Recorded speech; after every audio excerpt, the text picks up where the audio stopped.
The Evil Nanny. In the heart of Lagos, there lived a 55-year-old wealthy Yoruba man named Chief Adebayo. He was well respected, loved by many, and blessed with riches. But above all, he was deeply in love with one woman. Her name was Toyosi Adebayo, his wife of 20 years. She was 48 years old, beautiful, quiet, and loyal. They were known as the perfect couple. For 11 years, they waited and prayed for children. Doctors said it was difficult. People gossiped. But Chief Adebayo and his wife stood by each other. Never once did he raise his voice. Instead, he held her hand and said, "My love, we will wait as long as it takes." And finally, God answered. They became pregnant and were blessed with two beautiful children, who were now 8 and 5 years old. Chief Adebayo loved his family dearly. They went on vacations. He bought gifts for his wife. He called her my queen, even in public. They had a peaceful home to the envy of all. In their house lived a young nanny named Ejiro. She was smart, quiet, and respectful. Everyone thought she was trustworthy. Toyosi took and treated Ejiro like her own child. She would give her foodstuffs to take home with her during the weekends. Her salary was much higher than what other people paid their nanny, but Toyosi did not mind. She was doing all this out of care and compassion. But behind closed doors, Ejiro had her own plan. She was from a poor home in Benin. She had always hated that she had to struggle in life, even since childhood, and would always dream of finally being able to afford anything she wanted. So when she started to work for the Adebayos few years back, she had to seize the opportunity to make her dreams come true. She fantasized life as Chief Adebayo's wife and all she could gain. She started seducing him for years. She would wear revealing clothes to clean the house whenever her Madame Toyosi was not around and would make moves to Chief Adebayo. Sadly, he fell for her trap. Ejiro wanted his wealth.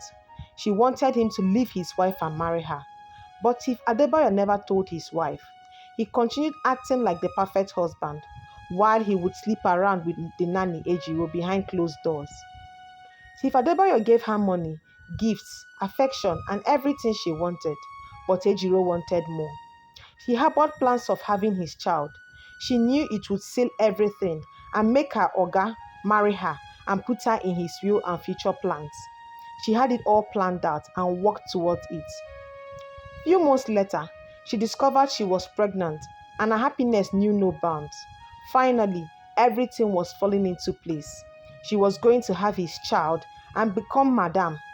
He was going to put her in his will and she would inherit a lot from him with her unborn child. But just as unpredictable as life would be, things took a different turn. While on a family vacation in Dubai, Chief Adebayo suffered a heart attack, and before he could be taken to the hospital, he was gone. Toyosi cried like never before. Her heart shattered into pieces. Her children were too young to understand. The man who had been her world was now gone. On the day of the funeral, while people gathered to mourn, something shocking happened. Ejiro, who had moved out a few months before, walked up to the widow. Toyosi, surprised to see her pregnant belly, approached her with concern. But Ejiro said sharply, "Madam Toyosi, I am pregnant for your late husband." People turned. Some gasped.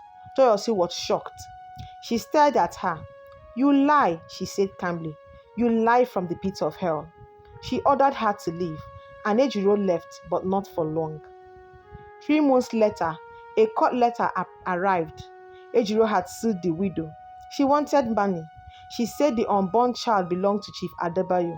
Since he was dead, the responsibility should fall on the widow. She needed child support for her unborn child, and since Chief Adebayo was very healthy, loved her and promised her heaven on earth, he must have included her in his will. In court, Toyosi stood strong. She had no makeup on. Her eyes were tired, but her voice was firm. "My husband would never cheat," she said. "Ejiro is a gold digger. She's lying to collect money from us." Ejiro smiled and said, "Ask your husband." "Oh, sorry, you can't. But I can tell you this. He said he loved me. He told me he would marry me after divorcing you." The courtroom was tense. The court ordered a DNA test once the baby was born. Months later, a child was born, a little boy. The results came in. Chief Adebayo was indeed the father, but then came the twist. Because Chief Adebayo had died before the child was born and left no written will for the child nor Ejiro, the court ruled that Toyosi was not responsible for the child. She would not pay a single kobo to the nanny. Ejiro broke down in court. All her plans had failed. The man she wanted was dead. The wealth she chased had slipped through her fingers. Toyosi cried too, not because of the money, but because of the man she loved so deeply had betrayed her in silence. But she had to forge ahead, at least for her children. She walked out of the courtroom with her head held high. And Ejiro was left alone, bitter, heartbroken, and empty. Don't forget to subscribe, hit the notification bell, comment, like, and share this video, and come back here for more videos like this.